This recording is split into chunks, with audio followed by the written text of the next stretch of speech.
Hello, I'm Andrew Susskind, and I'm a psychotherapist and author based in West Los Angeles since 1992, specializing in trauma and addictions. Welcome to our podcast, which I call It's Not About the Sex, also the title of my recent book. Here we focus on all topics related to compulsive sexual behavior, often referred to as sex addiction. In particular, we explore ways to build long-term, sustainable recovery while establishing more meaningful connection and greater intimacy. Our intention is to offer fresh viewpoints, brand new perspectives, and practical user-friendly tools toward living a more deeply connected life. Let's get started. Grace Riddell is a licensed clinical social worker in private practice in the Washington, D.C. metro area. She helps queer clients in recovery by examining and healing from family of origin issues. Her practice enables individuals, couples, and groups to uncover the core symptoms of codependency: self-care, boundaries, immoderation, needs and wants, and owning one's own reality. And Barry McNinch, as a child, always had the drive to help others, which led to his desire to go into healthcare, focusing on mental health. While Barry grew up in rural eastern North Carolina, he had the opportunity to shadow under different mental health care professionals at all care levels. During this experience, he witnessed a disconnection between the clients and access to appropriate clinical services. Identifying these underserved populations, Barry observed how they navigated obstacles created from the societal stigmas towards identifying the need for mental health services. From this moment, Barry gained a passion for developing and connecting people with quality services while educating people on the necessity of mental health advocacy. Throughout his education and professional career, Barry has experience with program development, program operations, and clinical outreach. He also had the opportunity to collaborate on a startup team that developed intensive outpatient programs and partial hospitalization programs. Clinically, he specializes in serving the LGBTQIA, substance abuse disorder, and eating disorder communities, also in the Washington, D.C. metro area. So welcome, Grace and Barry. It's always fun to have a bi-coastal experience, and I'm always excited to have a chance to dialogue with someone I've known for many years, but really haven't had the chance to go in depth with some of what your practice means to you and how it's developed through the years. And Grace and I have known each other through the American Group Psychotherapy Association for many years, and I'm just meeting Barry for the first time, and I'm just so glad to have you both with us today. Thank you. It's great to be here. It's great to have you here. So just to start with the basics, Grace, what is the definition of being codependent?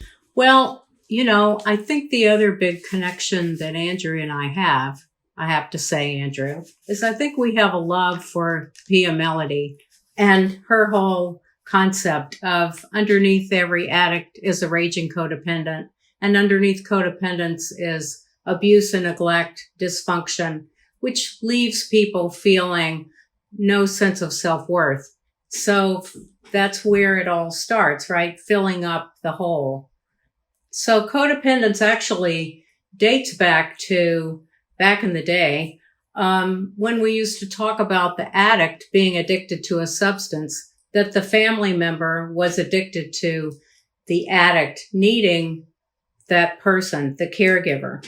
And it became clear that the alcoholic who depended on alcohol to handle overwhelming feelings of their disease, the family depended on the alcoholic in a sick and similarly addictive way. In other words, the alcoholic and codependent were trying to solve identical basic symptoms of the same disease: the addict with alcohol or drugs and the codependent with the addictive relationship. So that's how I define it. There's some other items I'd like to mention later, but I'll let Barry go ahead and talk about what his definition is. from the intergenerational perspective of a millennial. Thank you. Well, similar to your experience, because not your experience, but what you shared there in your dialogue, it's just a codependency, a relation that could either be positive or negative, whether it's the person looking out or the person looking in. So that's very similar from my perspective. And not to be short, but it's very similar. I don't want to reiterate, but it's very similar. Yeah, so one of the things that when I see a client with any kind of a compulsive or addictive behavior, we do try to get into family of origin issues, not right away, but pretty close to the beginning. And it's kind of hard to break in because people have a lot of defenses around that, around vulnerability, etc. So Pia Melody's concept of a precious child, I think, fits right in with looking at a child as being valuable, vulnerable, imperfect, dependent, and immature. So consequently, the 5 core symptoms of codependence are people having difficulty experiencing an appropriate level of self-esteem, difficulty setting functional boundaries, which is really about protecting and containing, and difficulty owning your own reality, which is more about imperfections and looking at your body, your thinking, and your behavior, difficulty acknowledging your needs and wants, and difficulty experiencing and expressing your reality moderately. So consequently, if you have an addictive behavior, it's going to be immoderate usually.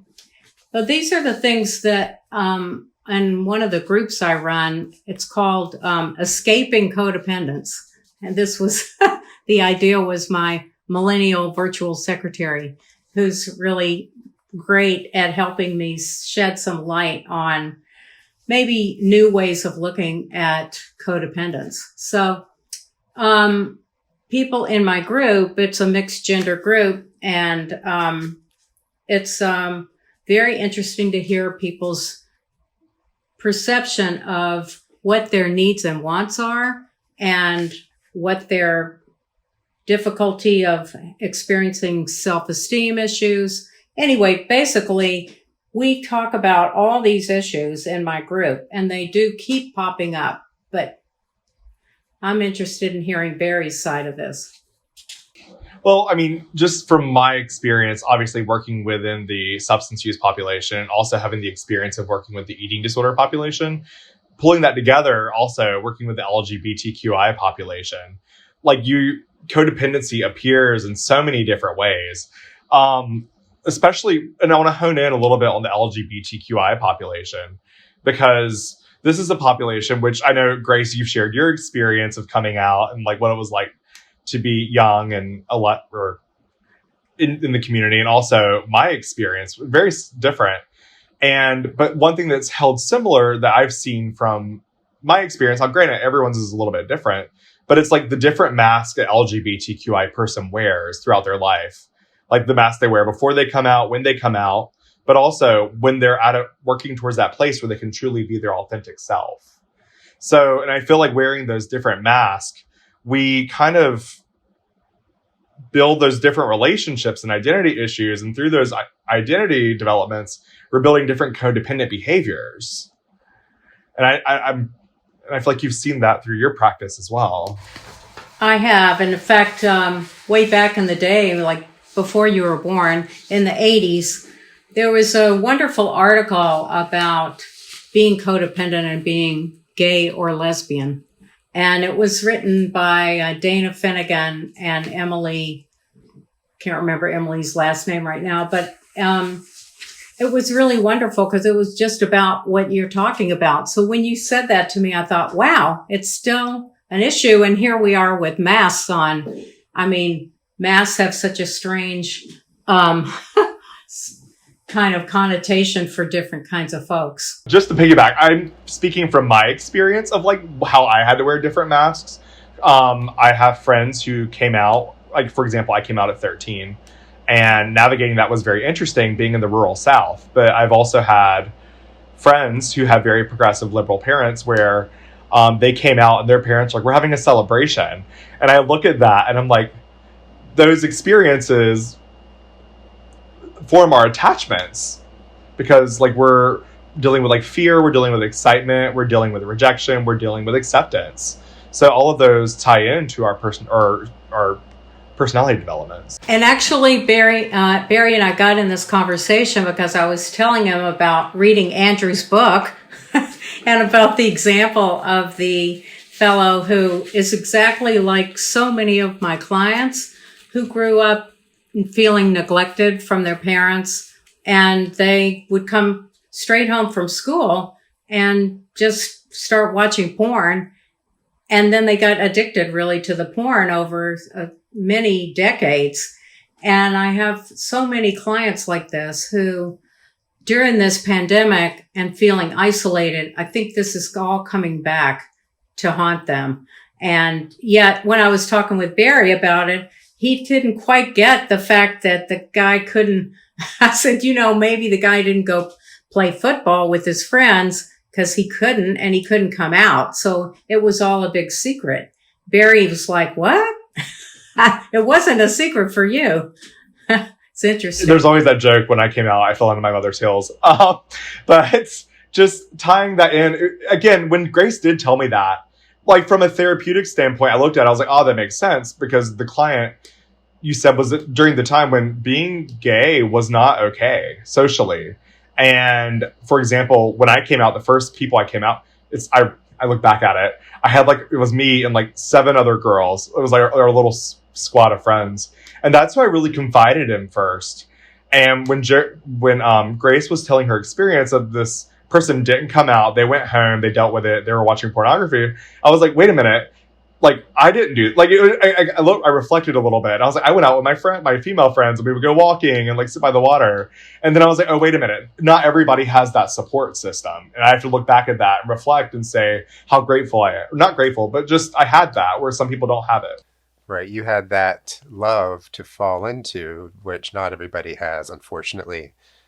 I also wanted to say something about codependency, because in some ways, aren't we all codependent to a certain degree? I mean, for instance, one way that I think of codependency is that it has to do with rescuing, saving, enabling, or caretaking. Many times, multiple things. And from a heart space, oftentimes codependency has intentions that are very positive, but they get distorted, right? They get somehow turned into something that becomes problematic and really doesn't serve anybody very well. But I just wanted to mention Rob Weiss's recent book, Codependence, because he focuses so clearly on effective boundaries and effective self-care. And I thought that was a really lovely way of putting together this idea that it's not something that is a life sentence. It's something that we can actually hold as a survival strategy, and to understand that there's ways of building awareness and strategies to relate differently to oneself and to others. I mean, what would you guys say about that? I'm really glad you brought that up, because as a matter of fact, in my Codependence group, we were talking about the pandemics going on simultaneously all around us, and how people were feeling frustrated and like they didn't know what they could do. And so one of the youngest members spoke up and said, well, I want to try to be full of more loving kindness, and I want to be more open-hearted. And I thought, well, isn't that interesting from a person who's working on their codependence? So I appreciate your talking about Rob Weiss's book and his whole idea, which is, of course, more true. And I hope that people who think that they might be codependent don't stop being generous of heart. Absolutely. And I love the words loving kindness and open-heartedness, because that's the therapeutic direction. Yeah. For all of us, really. Exactly. Yeah. So let's talk for a moment, because we are talking about the LGBTQI population and we're talking about recovery and codependency, what does queer really mean to each of you? Well, of course, for me, as a baby boomer, it was a bad word, right? We're queer, we're here, and we can spell potatoes. I remember marching in front of the White House. I think that was actually Dan Quayle. But anyway, it was not a good word. So it's been hard for me to sort of hear it and let it fall softly on me. But I'd like to hear from the younger guy down there. Well, I definitely, growing up, again, I grew up in the rural area of the South. I heard it often because my family was Southern Baptist, and I'm not saying we heard it in church, but a lot of them would speak under their breath, like, "Oh, he's queer," and it had a lot of negative, deep-seatedness. But it wasn't until I went to college when I saw I don't want to call it the current LGBTQIA movement of inclusivity. It was a word that I saw was being taken back and given power, of positive connotation. And it was all encompassing. It was an umbrella. And that's where it really truly opened my eyes of like, queer is a word that each of us have a different meaning to it. And it's interesting. I actually consulted or connected one of my friends, Becky Cohen, who does a lot of LGBTQ talks on informing programs and practitioners about appropriate pronouns for the trans population and like just having informed care in the continuum. And I was talking with Beck about this, and I was like, Beck, what does this mean to you? And he was like, well, what does it mean to you? And I was like, well, reflecting on it, because it's one of those things, like when you ask a question, you never expect somebody to like immediately, well, what does it mean to you? And when I thought of queer, I just thought it's a term that we're taking back. We're giving a positive meaning.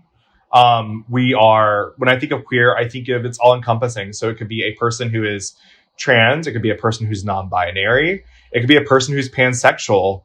And then again, like there's so many ways you can break it down. You could be a gay male who has androgynous flair and you want to wear like, I don't know, like fun hats or like makeup. I mean, that's queer. Queer is a community that's all accepting and embracing. So it was funny because when Grace asked me that, I was like, it is negative, but I have like chosen to take it back. Now, granted, still day to day, I hear people using negative undertones, but it's one of those things where I'm going to push forward and make it positive. I've adopted it too, because I've been running what we used to call the lesbian group. It's no longer a lesbian group. It is, people change right in the middle of the group. I mean, I've had one person admit that they were trans, and they came out. They haven't come out yet, but they are certainly heading in that direction. And so I'm going with the flow. I call it my queer women's group. I'm curious to know, Grace, how does that make you feel? Because like and again, I hate that's such a therapeutic question, but like, I'm just curious, like, because you had those negative I'll tell you what it makes me feel like. It makes me feel like I wish I had been born when you were born, because I think a lot of people who are gay, whether they're gay, lesbian, whatever, I mean, I can remember saying, oh, I'm not gay, I'm bisexual. And so we went through that period for a long period of time. And then people would say, well, you're selling out if you're calling yourself bisexual. You're not really being true to yourself. But now we're sort of back at the same loop of you fall in love with the person for the person, not because of whatever gender you are or whatever sexual orientation you are. You just are more open to whomever. That's the way the baby boomers started. Chiming in on that, it's interesting because I also was one of those people who first came out as bisexual, because in my community, it was easier to be bisexual than it was gay. And looking back at it, it's like, I regret doing that because I feel like there's a lot of stigma towards the bisexual population where it's like, oh, it's just a stepping stone, when in actuality, it's a true identity. So like looking back, I had a similar experience. Yeah. We'll see where things take us. Right. I mean, I find it very exciting. I'm with you, Grace. I do have a little bit of envy of how big the container is nowadays for queerness. And one thing that I wanted to make sure our listening audience understood, because they don't get to see us, they get to hear us, is that Grace and I are baby boomers. So we're from a particular generation. And Barry, what would you call your particular I fall in the millennial generation bracket. Okay. Elder millennial, I suppose. So we're a few decades. Yeah. Exactly. A few decades from one another. And I think the intergenerational differences are very rich because it speaks to the evolution of how far we've come. And being with you today, Barry, it reminds me about where Grace and I were. I basically was a kid in the 70s and 80s, and it was a challenging time. You know, I can't even imagine the generation before us in the 50s and 60s, let's say. But either way, it's wonderful to have the opportunity to look at the differences and to understand how far we've come and how far we have to go. Very still. True. Very true. Yeah. So we are having this discussion in month 7 of the pandemic. And as we know, it affects all of us differently, and it affects our clients differently, and it affects codependent folks differently, and it affects folks in recovery from addiction. So I'm just wondering if we can open up a little bit of a conversation around what your lens has been on all of that, in whatever shape or form you'd like to comment on it. Well, as a practitioner, I'll just say this happened today. I got a referral for a case in New Jersey.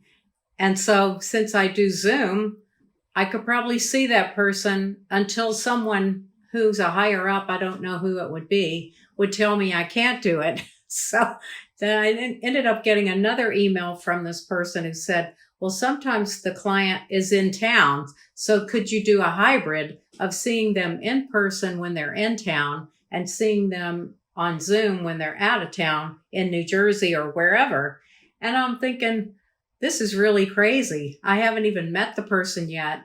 And I'm supposed to be, I don't necessarily, I haven't seen anybody in person since March. So, and then I feel like, well, I'm going to have to come out about my partner because she's in a susceptible group. And I'm like, I don't have to tell anybody anything really, but it involves my office there where I've been for 32 years. And am I going to give up my office now? Nobody knows what's going to happen. As far as it affecting my clients, I'd have to say that, and Barry and I were talking about this earlier. I have a woman in my queer women's group who wants to leave the group. She's a real extrovert, and she hasn't been able to go into the office since March. She looks like she's literally just shriveled up into a prune. It's just like this extroverted person has no energy around her to draw from. So she is saying that, you know, the group was saying, well, you seem so much more withdrawn than when you first started the group, and so much more so during the pandemic. And she said, because she's from the Middle East, she's been through a lot of trauma politically. And so she said, I think I'm frozen. And I thought, that's exactly what it is. And the whole group is getting to be, it's like one by one, people are withdrawing more. And just like the New York Times article on being socially awkward is happening to everybody, I think my group is going through that experience. And thank God we're talking about it. I feel like with Grace, from groups I've ran, it's like I'm seeing polyvagal theory 101 happening, where it's like people are going like they're Vegas again. We're neurophysiologically developed as mammals to thrive on connection, and I've had clients who were resilient people who were extroverts, and switching over to this digital platform, work, therapy, group, like everything is digital, and you're seeing people revert back to that reptilian brain. And I don't want to call it backsliding, but like sliding backwards, and like similar to your client Grace, where she's shriveling up. It's just people aren't thriving. They're not getting their outlets, the connections that really fed their vagus nerve, truly. Like, it's because that's our root of Yes. trauma. Yeah. So I think a lot of people would turn to whatever substance they use, whether it's food or alcohol, sex, or whatever. So what I'm hearing is there's actually more vulnerability for regression, of course, but there's also more vulnerability for relapse. And even if somebody freezes, it may be an opportunity for them to look at a part of themselves that they haven't seen in quite this way ever before, or maybe they haven't seen it in a long time. But hopefully for us to be witness to it and to hold them, kind of like you were saying, Barry, that we are biologically wired for connection. And if people are able to show up for group, even in the midst of the pandemic and feeling all kinds of PTSD and whatnot, hopefully there's the healing properties of being together and knowing that you're not completely alone. I think that that's the power of group. Being in, right now, of all times, group is so important, I think, in our society. Small little cells of people who are different, who can exchange ideas and be different and still get along. I mean, it's sort of like peace begins at home and peace begins in my office or on Zoom. It's really becoming so apparent that if we don't mend our ways, we're going to self-destruct, I think. We're alluding to the idea of navigating relationships. And right now, maybe more than ever, it's a matter of navigating our relationship with ourselves, number one, but finding ways of bridging to others. And I'm wondering if you can talk about navigating relationships, if you want to share something personal or something with your clients, because I know it's been a Corona coaster, as I have learned to call it, where at times I'm feeling more connected and more willing and more energy to connect, and other times where I just want to hibernate. I'm glad you mentioned about having a relationship with yourself, because as Pia Melody would say, the definition of codependence is having a bad relationship with yourself. And I think that's where it starts for all of us, right? Every day when we get up and take our first cup of coffee or big morning yawn. So I think navigating relationships for me means because I'm with people and kind of serving people all day, my big deal is, where do I get my well filled up? How do I get filled up? Where are my sources of oil, so to speak? Where do I get my nourishment, my nurturance? And certainly having a puppy helps. A puppy is probably one of the best sources of emotional nourishment. You and I both have the same kind of bent in life. I believe that we do believe there is something bigger than ourselves. And I think that something bigger than ourselves is trying to tell us something. And I think we're going to be listening, because it's always moving and shaking. I think spirit is always moving in a positive way. I'm just definitely agreeing, because again, it's this Corona coaster. I like that term you used. It's making us really reevaluate what our supports are. And because whereas before, you're like, oh, I'm going to go hang out with friends, I'm going to go for a run. Like, our supports are very different, and we're navigating our relationships. We're navigating our lives in uncharted waters. So just finding those outlets to really fill our cup are really important. So just reiterating what Grace is saying. I like that term Corona coaster and how we're refilling our cup. I'm going to steal that. I was going to say before that I really hope that our time together today can be a form of emotional nourishment, because sometimes when we're sitting in front of the screen all day, seeing clients, leading groups, etc., it's one thing, but this is a little different energy. We get to have this conversation, and I know as I sit here, I'm feeling stimulated and interested. And of course, with you, Grace, we have history together, so there's a warm fuzzy that goes along with that as well. And before I forget, I wanted to come back to Pia Melody because I'm not sure all of our listening audience knows who Pia is. And in a nutshell, and you could add to this, Grace, but Pia Melody was with the Meadows for 30 plus years, and actually longer, I believe, and developed a relational model that they used at the Meadows in Wickenburg, Arizona for decades. And it's really a gold standard of understanding childhood patterns and working on ways to create more functional relationships. She calls it the functional adult. And although Pia is retired at this point, I know she does a little consulting, and I know for me has been a big influence because I spent a week training with her and was just so inspired with what she had to share. I came out of there a little love addicted to her, but we won't. I had to deal with that in my own therapy, and just wanted to make sure everybody knew that she's really one of the pioneers of codependency and love addiction. I'm a groupie too. I still have the tattered workbook, Breaking Free, and I still ask my clients to buy it online. So it still works. I think it's the best. I say it's therapy in a book. Right. So we have a few minutes remaining. Is there anything else that you would like to leave our listeners with today? Anything that you would like to emphasize or would hope might be a takeaway for them?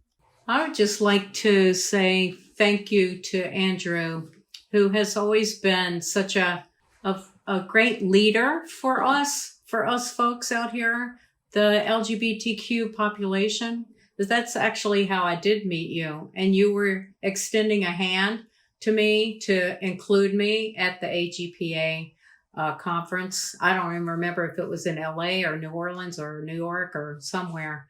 But I just want to thank you and also the people you've introduced me to along the way. Very inspirational, dynamic, great people. So I just want to thank you. Put a plug in for Andrew. Thank you, Grace. My pleasure. And I just want to say thank you to Andrew again as well for having Grace and I. And also thank you to Grace. I met Grace and I just loved her energy and her collaboration, but especially within the LGBTQI population, because one of the things we have to do is this is, again, a population where everyone's path is different, and just always remembering to hold the hope for the clients we have. So thank you both for having me. Fantastic. I so appreciate you both being with me today, and I hope that our paths will cross sooner rather than later. And I'll add one little thing, which you might want to include or not. Sure. But I was taking a walk with Bader, my dog, RBG Bader. And we walked past a church with a sign on it that said, faith, in between faith and charity is hope. I thought that was pretty good. So that's sort of what we're talking about, right? Having some faith that things are going to all turn out okay through whatever we do to extend ourselves. And that's how we have hope. That's a beautiful. But you all knew that. Yeah, but that's a beautiful place to end and to remind our listeners that is what this is all about, really. So thank you again for being with us, and I hope to see you on your coast at some point. Thank you for listening today. It was so terrific sharing this time with my very talented colleagues and friends, Grace Riddell and Barry McNinch, and discussing this really vital topic that affects those affected by out-of-control sexual behavior. Please be sure to give us a 5-star rating on iTunes, or please share our podcast on Spotify. And if there are topics that you would like us to discuss in the future, just let us know. I look forward to you joining us on future podcasts, and thanks again for being with us today.